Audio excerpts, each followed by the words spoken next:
Hello, my name is Kelly Butler. I'm Associate Director of Admission at Oglethorpe. We're so happy that you're joining us for our OU Faculty Uncensored webinar. We have two amazing faculty members with us today, so Oglethorpe professors who are here to talk to and answer your questions. And we also have two amazing current students with us that are going to give their perspectives as well. So like I mentioned, please use the Q&A button to send us any questions that you'd like us to give the group. We'll be answering your questions live. We'd love it if you could use your name if you are okay with that, so that we're able to follow up if we don't get to all of the questions today. But I will go ahead and pass it over to our awesome panel members. They can introduce themselves and tell us a little bit more about themselves before we get into the questions. Would you like to start for us, Dr. Zakos?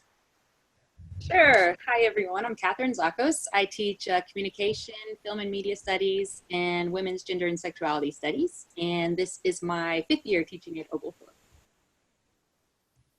Awesome. Dr. Wild, do you want to say hi? Hey, my name is Matt Wild. I am in core and Spanish, and I also teach a little bit in the film and media studies as well. And it's my 5th year as well here at Oglethorpe. Perfect. How about Bethany? I'm a senior, so I'll be graduating in a couple weeks. I'm a biology major on a pre-med track, and I had a work-study job in the biolab, as well as I was in 3 different Greek organizations, managed the soccer team, and worked with the admissions office, so pretty involved. Perfect. And finally, last but not least, Ashley.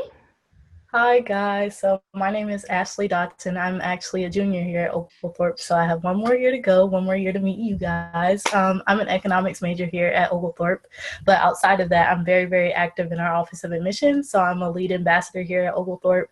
So if you haven't met me already, I'm sure you'll meet me in the fall.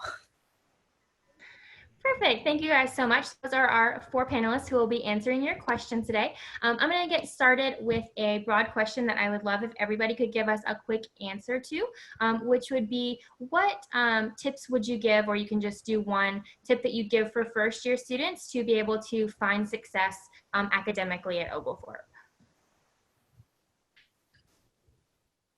I can go first if nobody else wants to go first.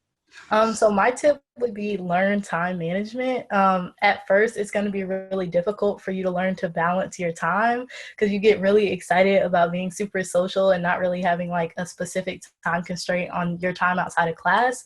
So you have to like really learn to set aside time for studying, and then set aside time for like hanging out with friends and other important obligations. So that'd probably be my biggest tip, is like learn what works best for you, and then like how to manage your time. Yeah, I would definitely second everything that Ashley was saying. And then from the faculty perspective too, is make use of your faculty members. During that first year is a good time to go ahead and get to meet your faculty, because a lot of these faculty members are going to be the same professors that you have each and every single year that you're at Oglethorpe. And that's the great thing about Oglethorpe, is that you actually get to meet us and know us, and we get to know you, and we can really help you throughout all 4 of those years. I agree with both of those statements. And I think as far as getting to know the faculty members, I know oftentimes students are nervous or shy or hesitant to come to office hours.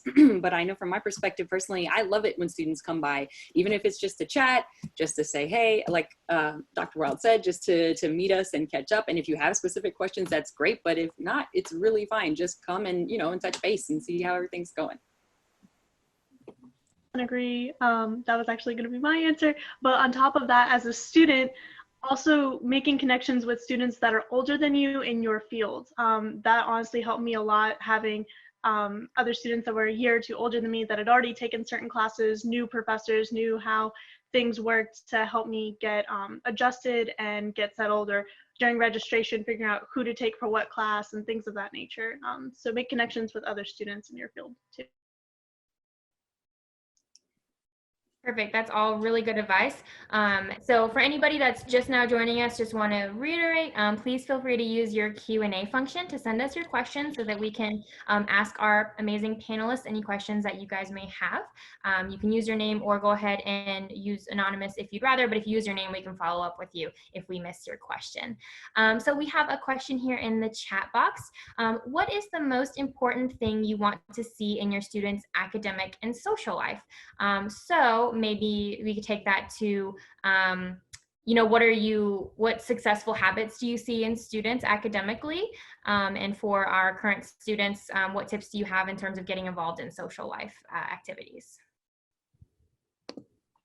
Yeah, how about Catherine, you and I take this one first. So I think what I'm looking for in a student is somebody that's enthusiastic about learning. And I think that's the base thing that I'm really wanting, skill wise or competency wise, we can work together through office hours or any other kind of interim measure that we have at Oglethorpe. But without that enthusiasm, there's not going to be that desire to learn. And I think definitely with our small classes, it makes a big difference for me as a professor when I know that the students genuinely care about what we're talking about in class and genuinely want to learn about the topics that we're discussing. I agree. I think that's a great answer. I also kind of piggyback on that a little bit. I would say that not being afraid to ask questions. I feel like that's really the most helpful thing for everyone. And oftentimes people are nervous or they don't want to, look like, oh no, I should know this already or something. But I mean, it's really fine. As a matter of fact, I think that most other people usually appreciate that when someone asks a question because they might have that same one. And then plus it keeps the conversation going. And so I think that's kind of along the lines of the enthusiasm, like don't be shy, feel free to ask questions or feel free to respond or, give your opinion or your perspective on something. I think it's always really helpful in class. And I know we appreciate that a lot, and it keeps the discussion going and exciting and lively. Yeah, I think that enthusiasm really translates as well into the social aspect of being at school and really getting into different organizations or finding your group of friends that you click with and something that you're really passionate about. So organizations I joined my freshman year is Phi Delta Epsilon, which is a pre-medical fraternity. And so everyone in the organization is pre-med like I was, and I found honestly organization and just really got to have that connection with people that were going through similar experiences as I was and share the same passions that I have as well. Yeah, I think the cool thing about Oglethorpe is that unlike super big schools, there's not really a specific social group that you necessarily automatically fit into. It's not if you're an athlete, you're you only have the opportunity to hang out with athletes, or if say you're an economics major, you would only hang out with other economics majors. Oglethorpe is so small and so communal that you really have the opportunity to be super social. So for me, I actually found that it was quite the opposite. I was very, very social my freshman year, and then as I got older, I developed sort of closer friend groups and things like that. But the cool thing about Oglethorpe is that you have a plethora of opportunities to do that. You just have to kind of figure out what you're interested in and then pursue those groups. Yeah, so that's all such good advice. Sounds like the themes are really, even if you're nervous, don't let that nervousness stop you from getting out there, meeting your professors, meeting other students, trying different activities. If it doesn't work out, you are not mandated to keep doing it. But one of the coolest things about college is having those opportunities to try things you maybe never thought you would have. So that's something that we want you to do, and we want to help make sure you have the opportunity to do. Awesome. Okay, so we have a couple of other questions. Are the lectures at Oglethorpe PowerPoint based or mainly student-led discussions? So how do you guys see most of the classes working? Or if there's different ways, then how did they work in different types of ways? Do you want to start, Matt, or should I? You can start on this one. So I think for me, it's typically a mixture. I mean, all of my classes have some kind of discussion element. It's never just me standing up there lecturing for an hour and a half. If it is a lower level class, usually I will have some kind of either PowerPoint or other presentations so that we have kind of a structure for the day's lesson. But then in the upper level courses, a lot of it is student driven discussion. So we'll have readings we'll have done and we'll come to class and then talk together, kind of like roundtable format. So for me, the discussion is it's key to any kind of engagement we have in the classroom. Yeah, and I think that's the same way that I do a lot of my classes as well. So for Core 101, for example, which all freshmen are going to end up taking, and perhaps a good number of you taking it with me, is it's a lot like what Dr. Zakos was describing with her upper level classes. Is we've got the text that we've all read for that day, and we're all coming in and we're having a kind of roundtable discussion on that. But that differs from maybe the film class that I'm teaching, where we are doing a little bit more of that kind of maybe traditional PowerPoint driven, and also having film clips that then we're watching and then discussing as well. So I think it depends on the class and the discipline, but we've got a good mixture of everything. Yeah, I was gonna say it depends on the class as well as the professor. As you come to Oglethorpe, you'll kind of like figure out what you prefer. Say, for example, I took a core 301 professor who was like largely conversation based. And then the next semester, I took a professor who was like mostly PowerPoint based. It just depends. But you kind of like sort of like take classes that you like better. When you're taking your freshman year classes, those choices become a little bit like more selective. So like there are only certain professors teaching like 101s and 102s, but as you like get older, you'll hear from other students and you'll learn to take classes that you like better. So I prefer very much like discussion based classes, and I tend to take a lot more classes that are like discussion based, or I take classes with professors that I know are like more focused on like having group conversation or maybe like group assignments rather than like lectures. Yeah, and additionally, all of the classes are going to be small at Oglethorpe, so you're really not going to encounter classes that are bigger than about 25 students. Most of them are between like 12 and 18 students. You know, there's typically room for discussion no matter what. You're always going to be able to pretty easily raise your hand and make your voice heard. So definitely have more of that environment than the professor at the front of the room and 100 students taking notes. So if that's something that you are interested in, that's definitely something that you're going to find with us. We have a question here that definitely Matt would be good to answer. Can you describe what a core class is like and what is the subject matter? Yeah, so I can talk to you guys a little bit about the core. So the core is something uniquely Oglethorpe. We've got a series of 9 classes that you'll take over your 4 years at Oglethorpe. The first, the 100 level, so 101 and 102 is called Narratives of the Self, and we're focusing on questions of identity. In the 200 level, 201 and 202, we're focusing on social order. What's the name? You guys are going to have to help me out. Human nature and social order. There you go. The 300 level is historical perspectives of social order. And then 400, we focus on science and human nature. And then we've got a couple different floating classes that you can take whenever you want. So one is mathematics and human nature, and then the other is your fine arts. So you can either take theater and culture, art and culture, or music and culture.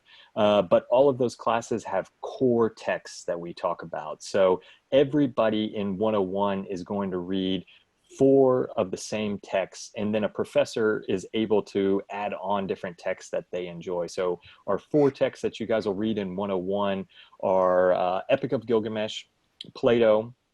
We're going to read Shakespeare, we're on to Othello now. And then our last one is Antigone. So it's really cool that everybody on campus is reading the same text at the same time, and we can have that kind of cross-campus discussion. So everybody that you're talking with, even though they may be in my class or maybe in Dr. Zakos's class, we have that commonality of reading that same text and talking about the same ideas, so you guys can have those discussions outside of class as well.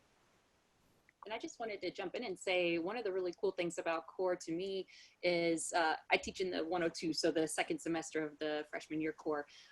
You get to teach students that are not necessarily in your major, and then from the student perspective, you're taking classes with a professor that might not be, you might not otherwise have class with them, or with students you might not otherwise be in class with. And so I think it's a great time to meet people from all across campus and to get these different perspectives together in the same room. And so I really appreciate that opportunity from the professor side, that we get to have that experience. So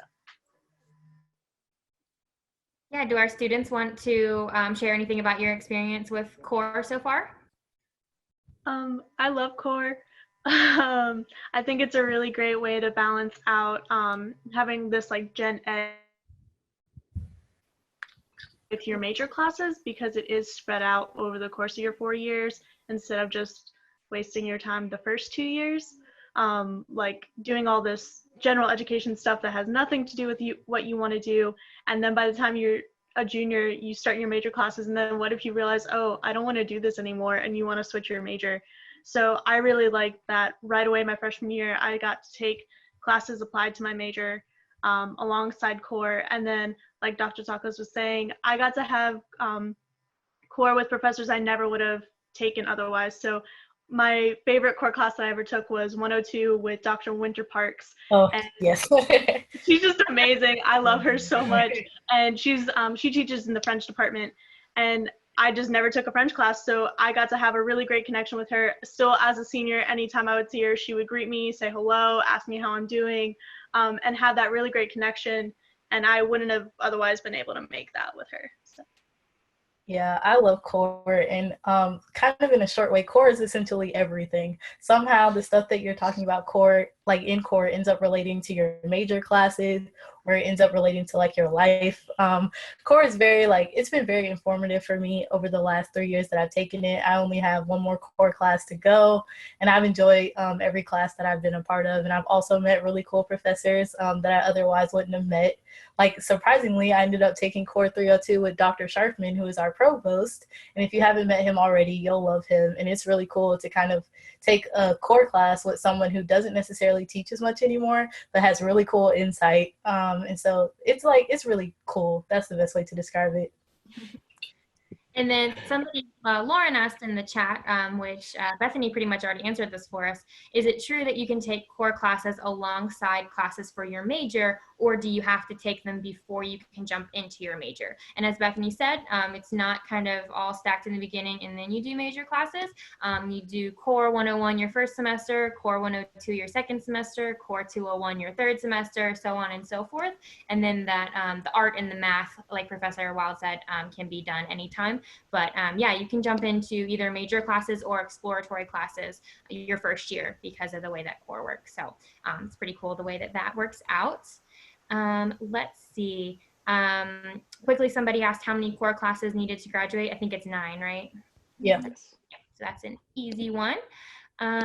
Let's see. We have some questions about academic advising. So students are wondering, how does academic advising work? And so we have our compass advising as well as major specific academic advising. Does anybody want to talk a little bit about how that works? Yeah, how about I take the compass advising, and then Catherine, you can take the major advising.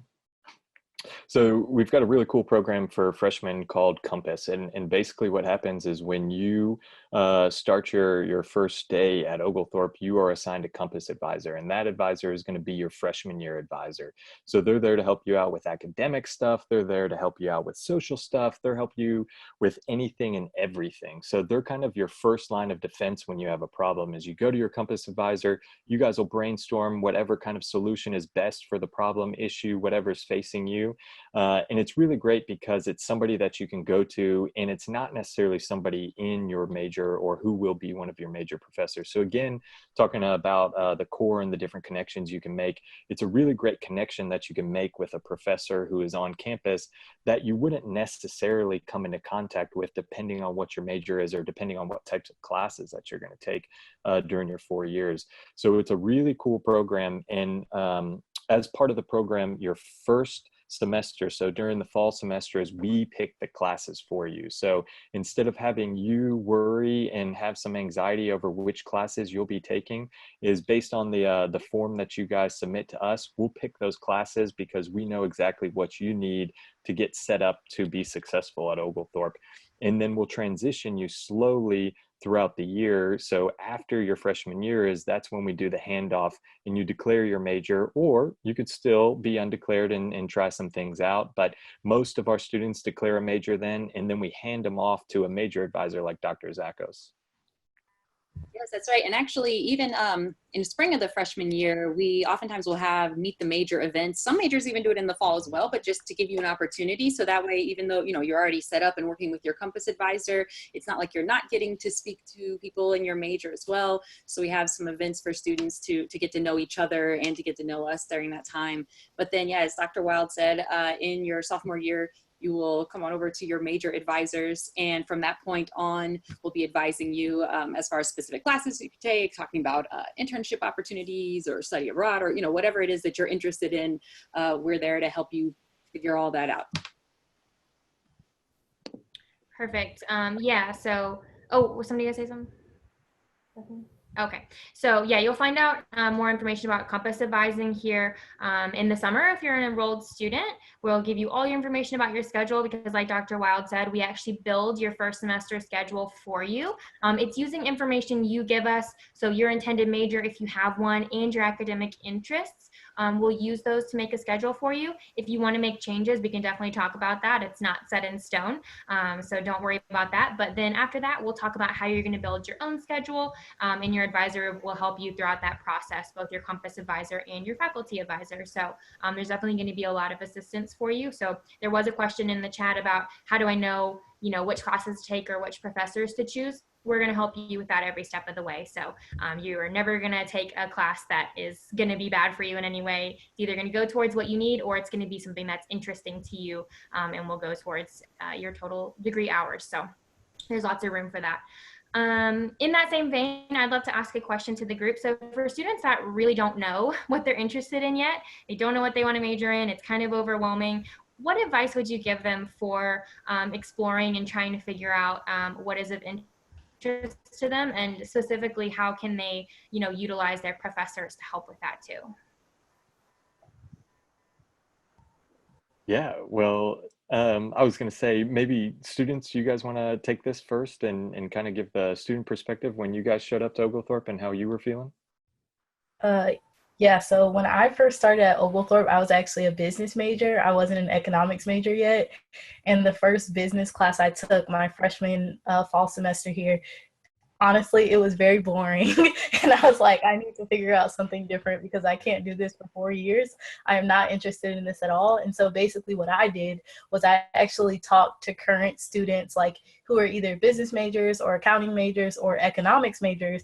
And that's how I decided I should switch. So there was like one student in particular who was really like influential in helping me to like figure out if I should switch to economics. And she actually told me about some of the professors in economics and suggested me talking to them and reaching out to them to see if maybe that was an option. And then also I talked to my Compass advisor about it and was like, I'm not sure about this major. I feel like I should switch. And so I had Dr. Sharkman as my Compass advisor. I was very lucky.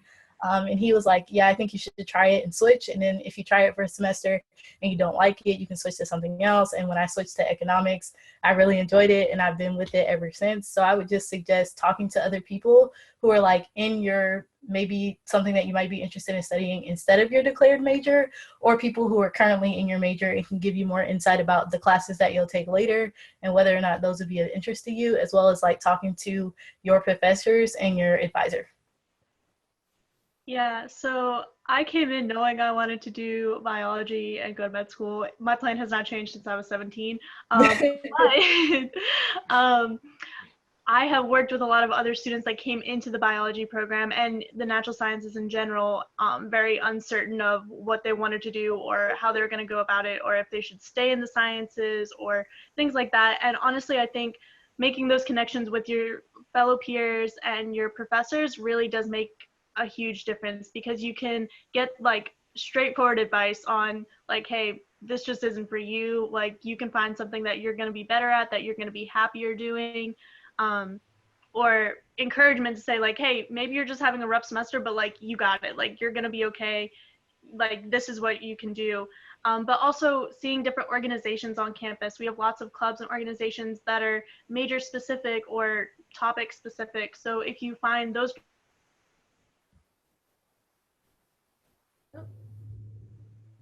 international studies, because I went to this group organization for the German club or something like that. So really just making use of those resources, fellow students, open up your horizons to where you want to go. Awesome. And we actually have a question specifically for you, Bethany. What would you recommend to a first-year student who wants to study pre-med? Do you know of any resources or strategies that would be of use for an incoming student? And I know you mentioned 5EE already, which is a great organization on campus, but do you have any other tips for students who are thinking they want to do pre-med? So I would say when you get that schedule and through Compass Advising, it is a great program.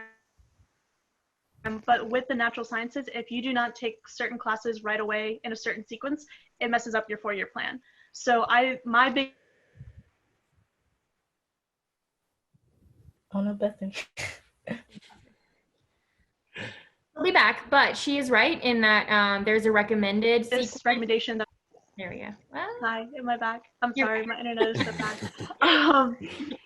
So what I would say is go to your Compass advisor, go through all the things that you need to, and then go to someone in the natural sciences. So whether you're majoring in biology or chemistry or even physics, go to one of those professors and say, this is what I want to do. How do you think I should work out my plan as well, to really get that started early, and make a 4-year plan your freshman year. It sounds ridiculous, but it is a lot of majors, but especially in the natural sciences, because also classes are offered sometimes every other fall. So you have 2 opportunities to take that class. So you really need to make sure you plan everything and just plan. yeah. And that's the great thing with the Compass program is that's what you'll do with your Compass advisor during your freshman year is you guys are making that plan.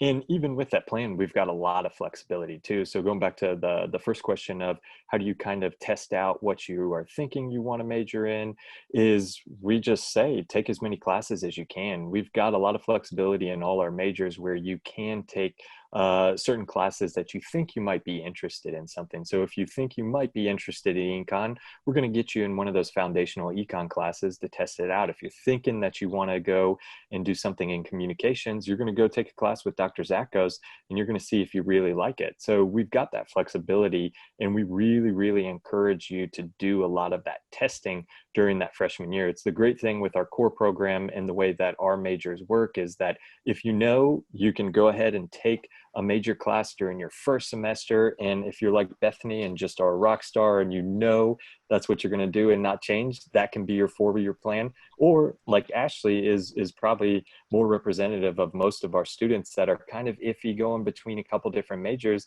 And she did exactly what we advocate is test things out, see what sticks, see what you're most passionate about, and then follow that passion. Yeah, and the really nice thing about the Compass program too is there's a lot of us. So almost every faculty and staff member on campus is a Compass advisor. I'm one, I have 3 students. And so because there's so many of us and we have fewer number of students than at some other schools where advisors may have 300 students, we can meet with you a lot more than once a semester. So some of my students I meet with like 5 times a semester. So if you're not sure, you're trying to figure things out, like keep talking to us, we'll work it out. We also have a really cool program that you will schedule your classes in that allows you to make a 4-year plan. It allows you to schedule things for the future and plan out when you want to take everything. So if you're feeling a little bit nervous, you don't need to be. Take a deep breath. We will figure it out. That's definitely what we're here for, is to make sense of all of that with you. Let's see some other questions. Easy question I will just answer real quick. Some folks asking about how do they let us know their academic interests for us to make their schedule. There's going to be a form called the course preference form that we will add to your Petrel portal if you're an enrolled student, and that's going to be starting May 1st. So you're not behind if you haven't filled that out. You can look out for it on May 1st and we'll use that to build your schedule. Let's see here. We have somebody asking if it's too late to apply to the honors program. Does anybody want to feel comfortable talking about the honors program briefly and how students would take advantage of that if they're interested in doing any of the honors classes or the official honors program? Dr. Zakos, you want to take that one? There are a couple of different options. If you're interested in doing an honors thesis, typically that doesn't get started right away. So most of my thesis students have come to me in their maybe the end of their sophomore year or beginning of their junior year to talk about, potentially working with me as their faculty advisor to complete an honors thesis. And that's basically like kind of a larger, like more extended research paper that you work on. You, after you've completed your research and you write the paper, you'll actually do an oral presentation in defense of it as well. And so that's like one way that you can be involved with the honors program. Dr. Wall, did you want to talk about the other option? Yeah. So the great thing at Oglethorpe is any class can become an honors designated class. So at the beginning of every semester, if you are interested in doing a class as an honors designated class, is you just talk with the professor and you guys design a project that fits within what the professor wants and what you're interested in, and you guys come together and make a cool new project that you can work on throughout the whole semester. So you could go and do the full honors thesis route that Dr. Zakos was describing, or you could just do a couple classes during your time at Oglethorpe where you add on that honors designation. So it's a really great opportunity, again, if you're trying different things out. So you think you might be interested in one topic or one area, and you do an honors designated class and you realize you don't really like that, and you can kind of shift. Or it could also be something that you just find that you're so passionate about that it becomes something that you end up doing for your career. Yeah, absolutely. So there's a couple different ways, and it's not too late at all because you couldn't have even done it yet. So if that's something that you're interested in, you can talk more with your professors and your advisor once you get to campus, and we'll definitely be happy to give you more information on the official ways to begin that process. We have a question in the chat. I heard that Oglethorpe can help students take classes at other institutions like Georgia State and Georgia Tech. Is that true? Has anyone done that from our students? Or if not, anybody familiar with that? If not, I can definitely answer as well. Yeah, I was gonna say I haven't, but I know some people that have.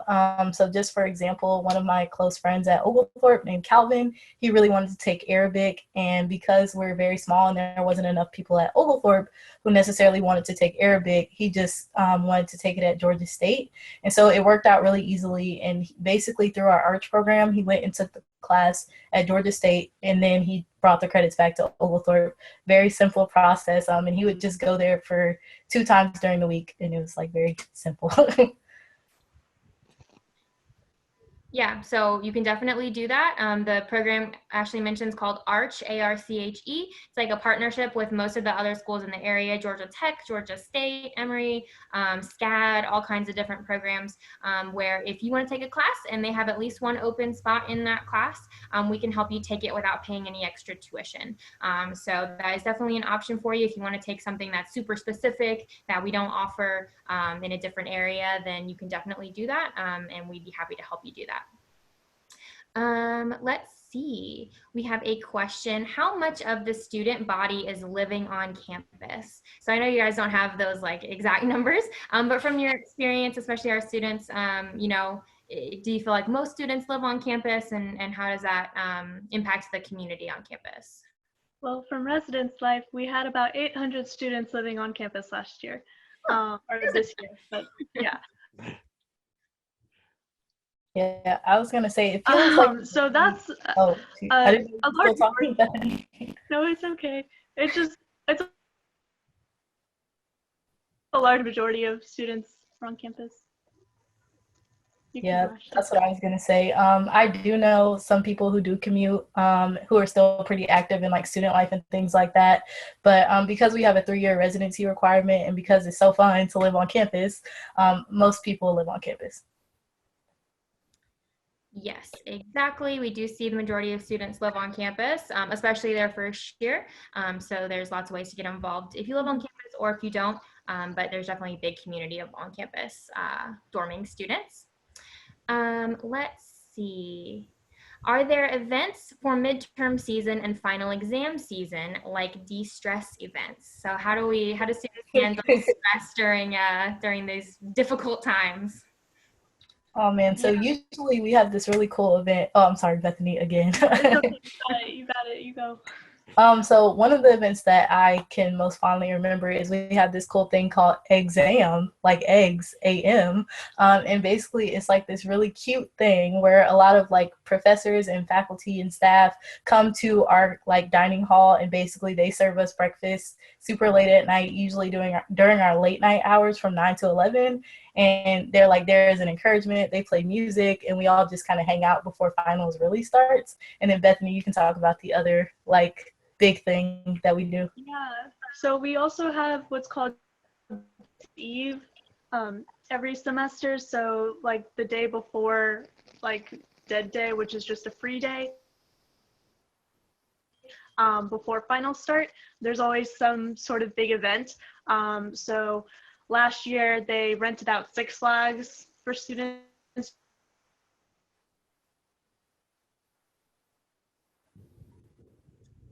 Whoops. Remember that, Ashley?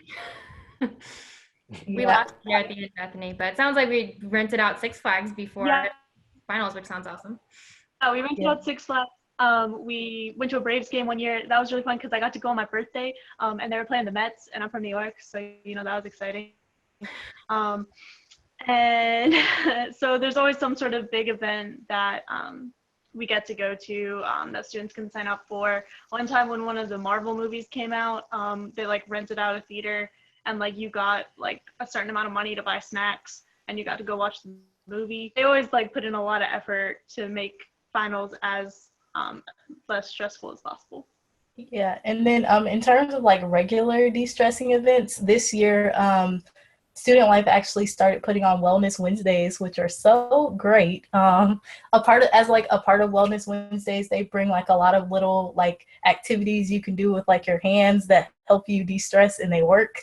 And then also they'll bring puppies so you can like pet dogs, and that's also like a regular de-stressing thing, especially if you have pets and you can't see them. It's great. Yeah, I like Pause for Pause. That's one of my favorite things. Right. Couple of other questions here. We have a question that I will throw at least definitely to Ashley, because I know she has some experience here. How, if at all, is IB similar to the curriculum at OU? So I know not everybody does IB, so that's totally fine. IB is International Baccalaureate Programs. That's a program that some high schools offer. But Ashley, in your experience having done IB in high school, is the curriculum at Oglethorpe similar at all to what you experienced? And if so, how? Oh, so for me, it's definitely similar. And whoever asked that question, I just want to meet you because I love meeting like fellow IB students. So the like clearest connection I can make between Oglethorpe and IB is like core classes feel like TOK. Like if you had a really good TOK professor and they like talked a lot about like philosophy and stuff like that, core is going to feel just like that, because you get a lot of like really cool and unique perspectives because you're in class with people from different majors and from different disciplines. And so you really get like a very well-rounded experience, and you really start to like expand your own like perspective and open your mind a lot. So that's probably like the clearest connection I can make. And then if you've done IB, it'll help you so much in writing papers, like so much. Yeah, we definitely see a big connection, and we definitely see students who have done IB programs transition really well into Oglethorpe academics. So you're in a good spot. But yeah, we definitely try to keep those things similar because we love our IB students. We have a question here. As I understand, current students have online classes now. Yes, that is true.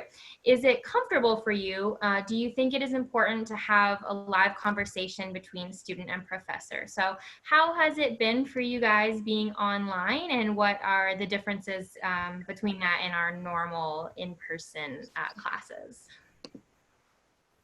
Yeah. Oh, Bethany, you want to start this one? Sure. So the professors have really great work trying to make classes as comfortable and as easy as possible, but I very much miss our regular scheduled classes, being in person and having that discussion. We still do have discussions in the classes that I'm in over Zoom. However, just because of it can be difficult to have our normally facilitated. Some issues with online learning right here. Sometimes Yeah, the internet betrays us. Classes. So there are issues, but I genuinely do miss like having the regular classes and like having that communication with people. Yeah, I think from a professor standpoint that's what Oglethorpe is, and that's why we love teaching, both Dr. Zakos and I at Oglethorpe, is because we've got that community. But with that said, I think we've been able to do a lot of cool stuff that still keeps that idea of community. So you know, I've got a very different kind of schedule going on now. Sometimes we do a live Zoom session like this where everybody's there together. So it's great that we're checking in on everybody and we're all making sure that we're staying on track of what our course goals are. But then also I've been doing a lot of drop-in sessions. So I'm still able to meet with students individually with Zoom like this. So it still feels like we have that community going, even though we're all in different parts of the state and even in the country and even really across the world. Same. I think that I miss most is actually seeing the students in person and being in the same room with everyone. But as Dr. Wild said, we've definitely been able to work out a lot of different ways of, you know, staying in contact and still, you know, having our discussions, as he said, having drop-in office hours, same deal. Yeah, it hasn't been the funnest, especially if you're like really social and you really enjoy meeting like the people that you're in classes with. My major is a little bit smaller, and since I'm almost a senior at this point, there's only like 9 or 10 other people who are going to be left in my major in my senior class. So it's been really sad not being able to like see everyone, but I've just been accommodating as best as possible, and like our professors are really accommodating and helpful in terms of like if you have some type of complication with your internet or for some reason you can't attend class, they're like really accommodating and understanding since we are in a very scary time right now. Yeah, we try to make lemons out of or lemonade out of lemons, even though our preferred method is to be in person.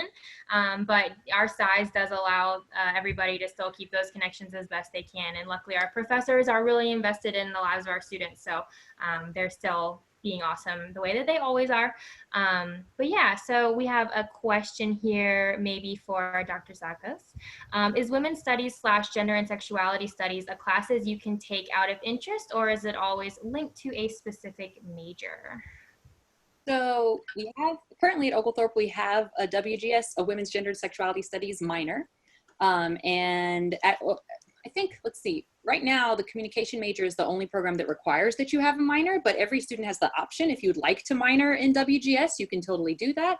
But I would say probably the majority of my students in the WGS classes actually are not majors or minors.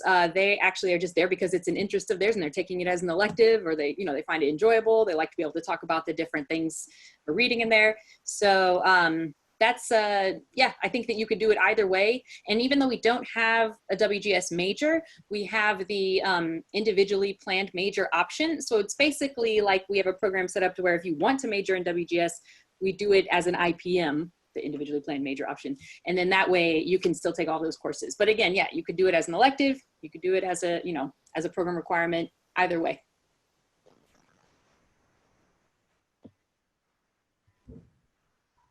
Kelly, you're muted. Whoops, okay. Yeah, so either or, and if you're not sure if you want to major in it, take a class, see if you are into it. Let's see, we have a question. How has Oglethorpe supported students in finding internships? So I know we have the Career Center and there's a lot of internships there, which our students could definitely talk about if you guys have done any. But I'd also love to hear from a faculty perspective what you recommend for students if they come to you looking for an internship, if you've had that experience as well. What would you guys say, both students and professors, have been your experience with looking for internships?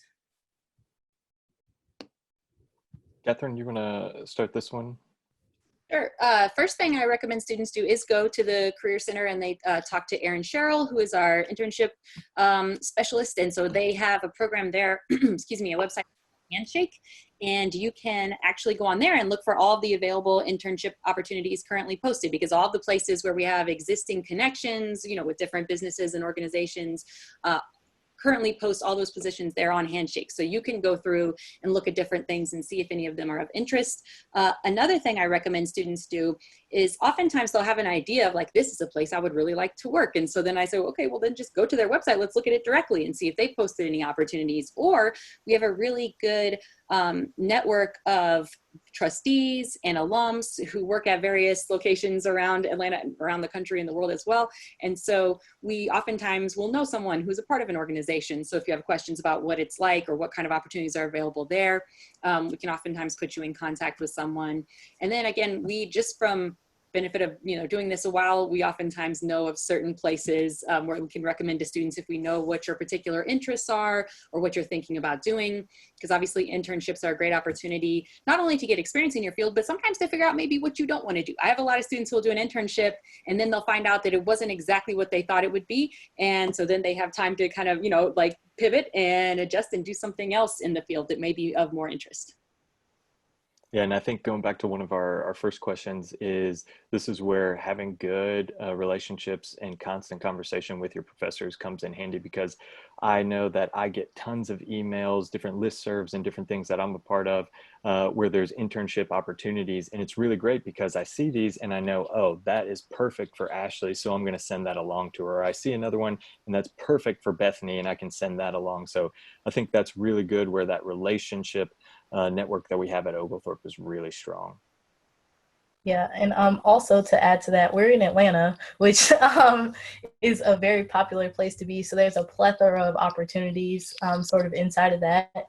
So I would definitely suggest using Handshake, like Dr. Zakos talked about, but also honestly just being explorative. I was very, very aggressive in approaching people in places that might not necessarily have like internship programs, but are really doing what I wanted to do. So I reached out to people personally and was like, oh, do you mind, even though you don't have an internship, if I could shadow you for a day and things like that? And it's really led to some cool opportunities for me. And that's like one of the cool things about being in such a big city. Yeah, I think there's also great opportunity with our alum as well. There's lots of events on campus where alum come back. One of our big events is Boar's Head, and I always end up mingling with different alum at that event and talking with them, and they've given me opportunities to look into different projects or research opportunities, things of that nature. But again, just keeping in touch with your professors. I can't count how many times I've gone into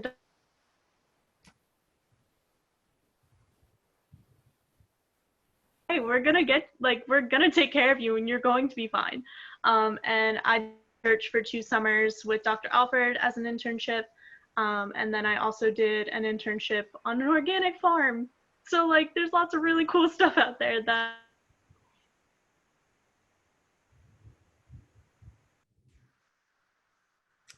Yes, it is all about who you know, right? So get to know professors, get to know alumni, go, like Ashley said, just email people. And, people want to help you. I was totally that student in college. I was like, I don't want to bother my professors. They're so busy. I'm never going to go to office hours.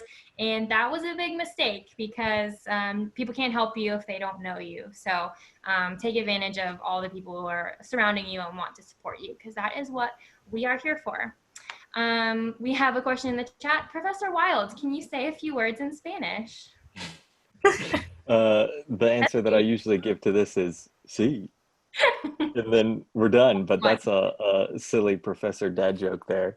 Bueno, sí, yo puedo hablar en español y tenemos muchos estudiantes que hablan español en la comunidad de Oglethorpe y queremos más. Tenemos una población muy fuerte en Atlanta de hispanohablantes y tenemos Buford Highway, que está muy cerca de campus, donde tenemos muchos hispanos y latinos. Por eso es un campus muy diverso. Sí. Ashley, you got anything to say since you took Spanish 102 with me to that? My response is C. I'll leave it at that. Well, we all know that one. Awesome. Okay. Let's see. We are wrapping up here. We have time for maybe 1 or 2 more questions. Let's see. What do you, as students, or professors too, if you guys have thoughts on this, what would you do, or what do you wish you had done differently your first year as a college student? Bethany, I'll let you go first since you're almost out the game.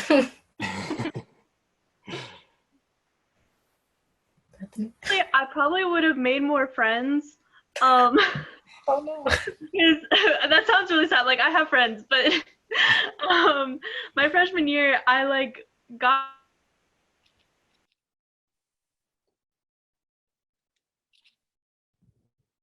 Something happened. As soon as I start talking, she always comes back. So your freshman year, what happened, Bethany?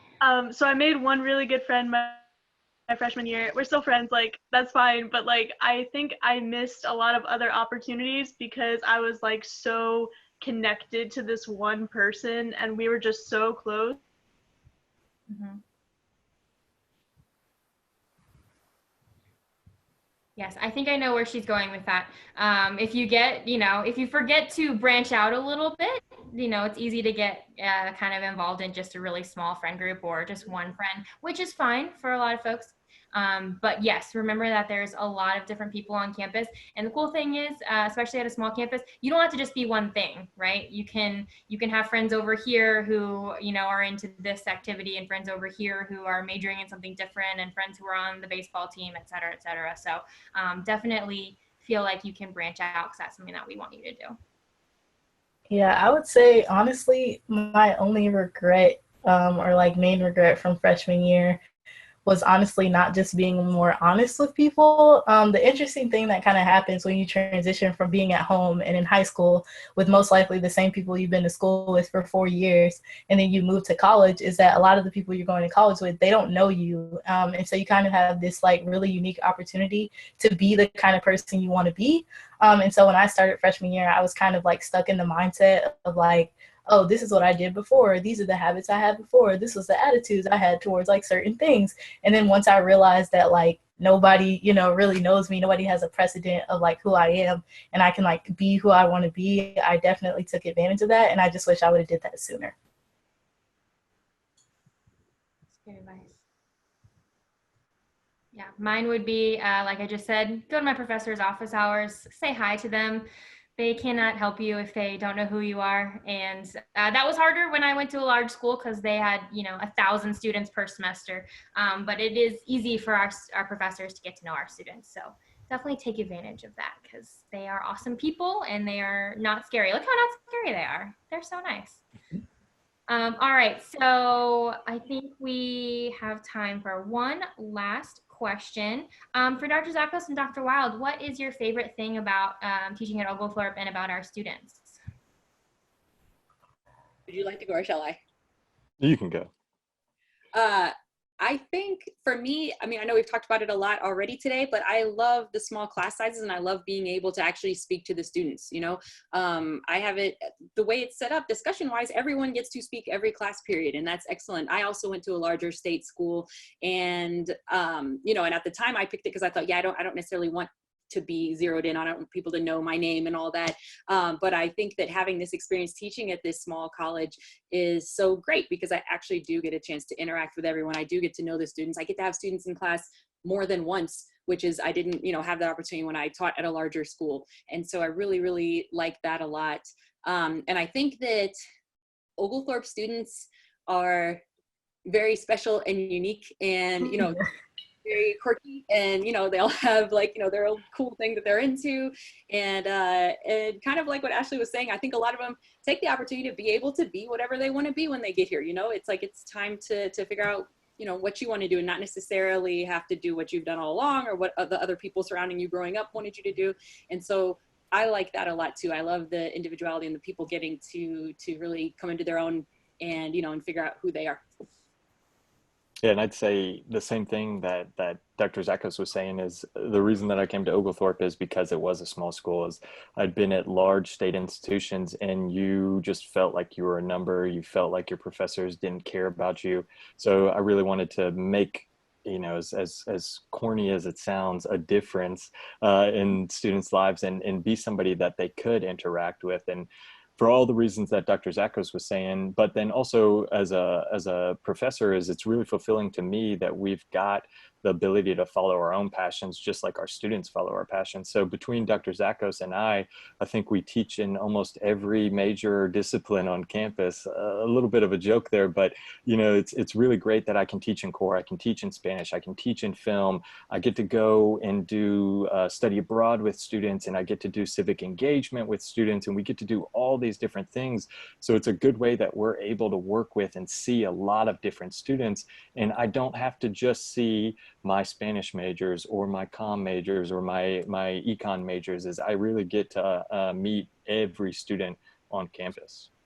And one other thing I just wanted to throw in there that I didn't even think about until Dr. Wild mentioned it, but the fact that we actually get to know all the other faculty members is really fun for us as well, right? And being able to work with faculty members in different disciplines, because at a large school, you don't get as many of those opportunities. You're kind of siloed off into your major or your program or your department. And here, we get to teach with all kinds of different people, and that's really enjoyable on a personal level as well. Yeah, or we get to go and spend a whole summer together in Rome. True. Did you guys both do the Rome trip this past summer? I know Dr. Sakos did. 2 summers ago, right? Was it 2 summers? Was it 3 summers ago? But the One of these summers we spent together in Rome, yeah. which is really fun for us and for the students too. So that's Really for you guys, though. Ashley and Bethany, do you have a favorite part of being a Stormy Petrel, being a student on campus? I have so many answers I could give to this. That's like the thing I sort of pride myself on, is being a very proud Stormy Petrel.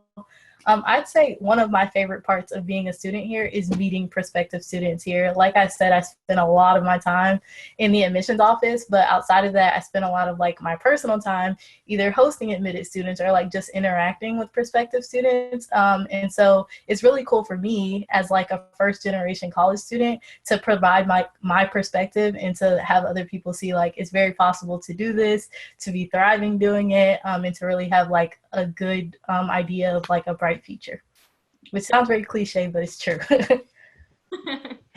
Love it. Not to like beat a dead horse, but also I think the small class sizes and the closeness of our community has just been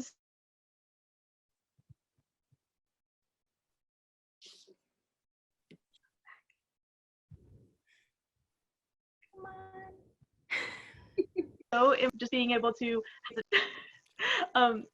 do research in a lab and then work in conjunction with projects at Emory. And that's an opportunity that Emory students don't have. So like having these great opportunities that are really available to me because of the small sizes, because of the close relationships I have with my professors. Also, large groups really scare me because I went to high school out of the country and my graduating class was 6 people. So I did not want to go to a big school where I was going to get lost. And when I first came to Oglethorpe, I just felt very at home and very comfortable. And that's stuck with me all 4 years. Oh, I love it. Wynn in the chat wants to know, Ashley, is there a way for incoming freshmen to contact you? Is it okay if we give a student who asks your email address if they have questions? Yes, please email me. I love talking to you guys, and I'm also, if you're in the band group chat, I'm also in there as well, so I can send a message so you guys can like see me there and continue to ask questions if you have any questions. But yeah, definitely email me. Yeah, if you're an enrolled student and you're not in the band, what are you doing? We have an awesome networking platform called Band that we want you to join. So if you have paid your enrollment deposit and you want to get in there, just let us know. But I think that's a great place to end it. Thank you so much to our amazing participants for sharing your wisdom with our incoming students. We're so excited to meet all of you in the fall. And we'll have this recorded on the website. So if you lost connection or anything and you want to re-review it, we will make that available. But for now, we will say goodbye, but we appreciate your time so much. And hopefully we will see you soon. Thanks, guys. Thanks to our panelists. You guys are amazing. Bye, guys. Thanks, everybody. Bye.